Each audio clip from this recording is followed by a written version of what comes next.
大家好，又輪到談談情、說說事嘅時間。今次同大家講下中年好聲音四藝人賽。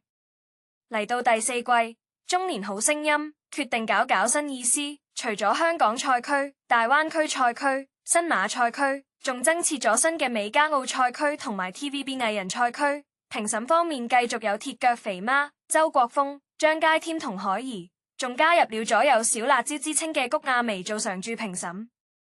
由於微微同海怡一樣表情多多又夠晒肉緊投入，令首站新馬賽區嘅賽事觀賞性十足之餘，亦極具娛樂性。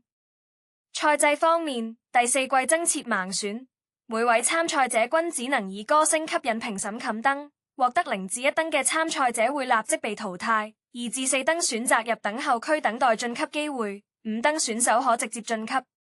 主持方面，除咗車婉婉外，仲加入咗新人鄭衍峰，暫時我睇唔到佢有乜嘢化學作用，但係加入咗新主持都有啲新鮮感嘅。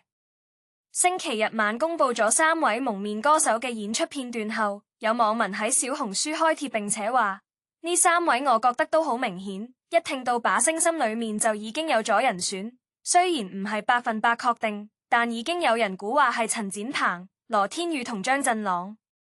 陳展鵬同羅天宇都有唱開歌，而張振朗係模仿張智霖而出名。